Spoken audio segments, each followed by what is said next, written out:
오늘 우리에게 주시는 하나님의 말씀은 창세기 48장 12절에서 22절까지 말씀입니다.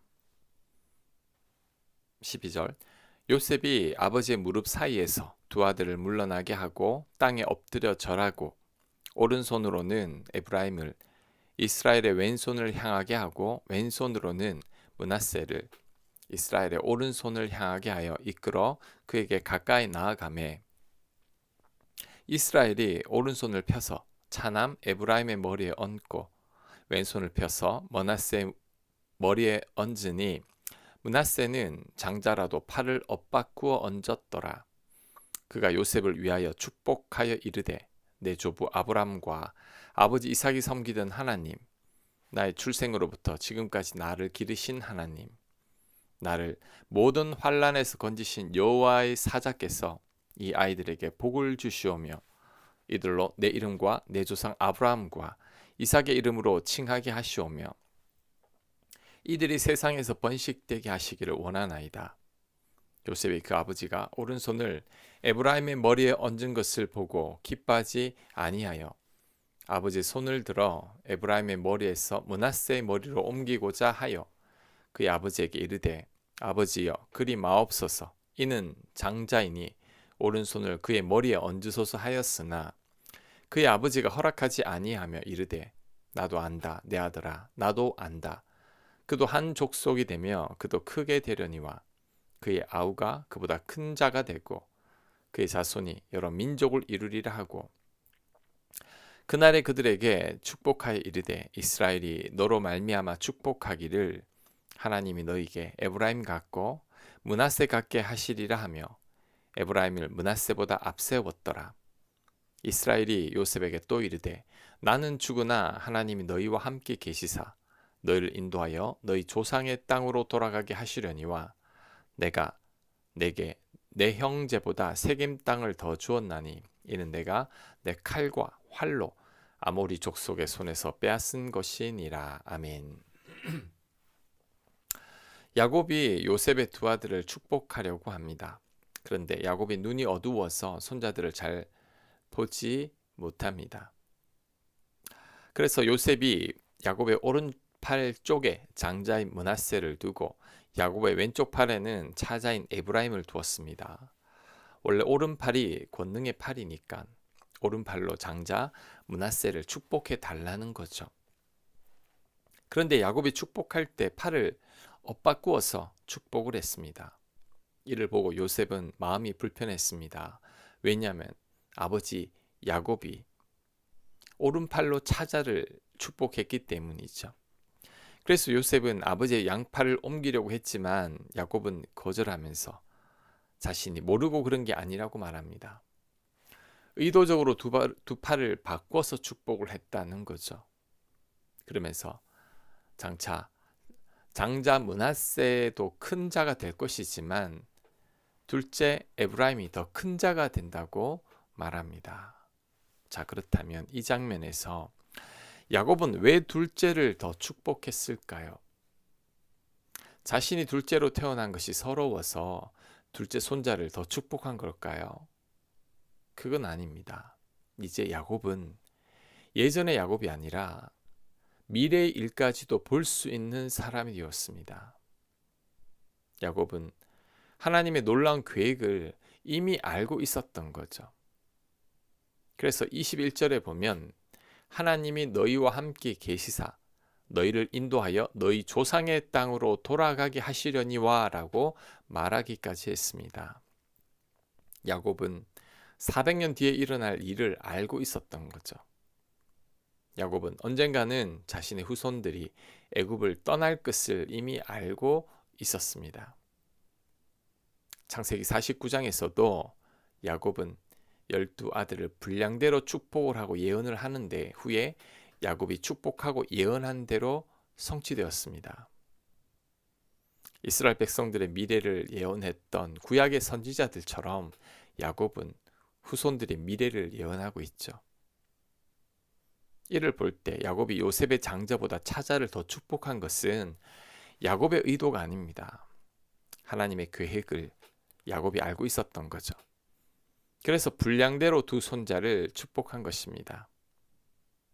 두 손자와 자신의 아들들을 통해 이스라엘 12지파를 만드시려는 하나님의 계획을 야곱이 안 거죠. 그래서 차자인 에브라임을 더 축복하는 것입니다.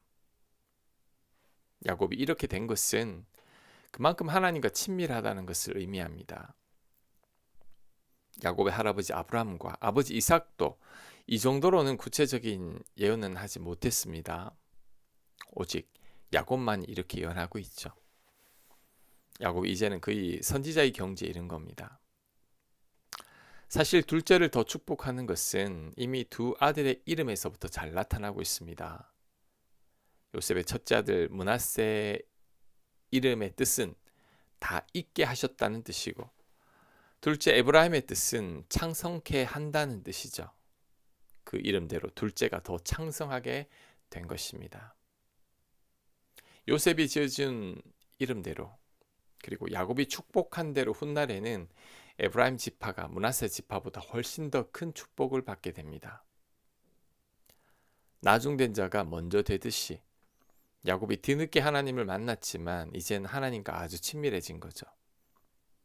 야곱은 하나님의 뜻도 알 정도로 하나님과 아주 밀착된 관계 속에 살고 있습니다. 야곱은 이제 하나님과 거의 하나가 된 거죠. 그렇다면 우리들도 충분히 이렇게 될 수 있습니다. 하나님과 친밀해지면 하나님의 뜻도 보다 더 쉽고 정확하게 분별할 수 있습니다. 하나님의 음성 듣기도 수월해지는 거죠. 왜냐하면 하나님께서 당신의 뜻을 우리에게 보여주시기 때문입니다. 아브라함이 그 좋은 예입니다. 하나님께서 소돔과 고모라 성을 심판하시기 전에 아브라함에게 숨기지 않고 다 알려줍니다. 창세기 18장 17절입니다. 여호와께서 이르시되 내가 하려는 것을 아브라함에게 숨기겠느냐. 하나님께서 아브라함과 친밀하니까 아브라함에게 숨기지 않고 다 알려주셨습니다. 하나님께서 야곱과 친밀해지시니 앞일도 보여주시는 거죠. 마찬가지로 우리가 하나님과 친밀해지면 우리에게도 하나님은 당신의 뜻을 보여주십니다. 우리의 갈 길을 지도해 주시는 거죠. 그래서 우리가 하나님의 뜻을 도무지 알 수가 없다고 말하기 전에 우리가 하나님과 얼마나 친밀한지를 먼저 살펴봐야 합니다. 하나님과 좋은 관계 속에 있지도 않으니 하나님의 뜻을 제대로 알 수 없는 거죠. 하나님의 뜻도 제대로 분별할 수 없는 겁니다. 우리가 하나님과 더 가까워져야 합니다. 야곱처럼 하나님과 아주 친밀해져야 합니다. 그럴 때 우리들도 야곱처럼 하나님의 뜻을 알게 될 것입니다. 하나님의 계획도 더 잘 알게 될 것입니다. 꼭 그렇게 되시길 축복합니다. 자, 그 다음 한 가지만 더 살펴보고자 합니다. 바로 약자의 복이죠. 성경을 보면 첫째보다 둘째가 더 큰 축복을 받는 경우가 많습니다. 아브라함의 아들 이삭도 엄밀히 따지면 첫째는 아니죠. 아브라함이 첩을 통해 이스마엘을 낳았기 때문입니다. 하지만 둘째 이삭이 더 큰 축복을 받았습니다. 야곱도 둘째입니다. 요셉의 아들 에브라임도 둘째입니다. 야곱의 아들들 중에서 요셉은 막내입니다. 장자의 역할을 한 아들은 넷째 아들 유다입니다. 다윗도 막내죠. 탕자의 비유에서 탕자도 둘째입니다. 마르다와 마리아 이야기에 나오는 두 자매 중에서 동생 마리아가 예수님께 더 칭찬을 받았죠. 이를 볼 때 하나님은 약자를 즐겨 쓰십니다. 약자에게 더 큰 축복을 주셨죠. 약한 자들을 통해서 강한 자들을 부끄럽게 하셨습니다. 그 이유가 뭘까요? 약자들이 하나님을 전적으로 의지하기 때문이죠. 약자니까 하나님을 의지하지 않을 수 없습니다. 약자들이 심령이 가난하고 애통하는 자이죠. 그러니 하나님을 더 잘 만나는 겁니다. 그래서 약자들이 더 강자라고 할 수 있습니다. 왜냐하면 약자들이 하나님의 능력을 덧입는 자들이기 때문이죠. 바울의 말을 기억해야 합니다. 내가 약할 그때가 곧 강함이라. 하나님의 능력이 약자에게 머물기 때문이죠. 스스로가 약자라고 생각한다면 오히려 감사하시기 바랍니다. 나의 약함 때문에 하나님의 능력이 나에게 머뭅니다. 나의 약함은 나의 약점이 아니라 오히려 나의 강점입니다. 그것을 굳게 믿는 저와 여러분들 다 되시길 간절히 축복합니다. 아멘. 하나님, 둘째를 더 축복하시는 그 은혜가 우리에게도 임하길 원합니다. 하나님, 우리 약자입니다. 하나님 은혜 없이는 도저히 살아갈 수 없는 저희들이오니 하나님, 우리를 축복하여 주옵소서. 내가 약할 그때가 곧 강함이니 하나님의 능력만을 의지하는 저희들 되게 하여 주시옵소서. 하나님, 야곱처럼 하나님과 더 친밀해지길 원합니다. 하나님의 뜻을 분별하고 그래서 하나님의 인도하심을 받아 살아가는 저희들 되도록 역사하여 주시옵소서. 예수님 이름으로 기도합니다. 아멘.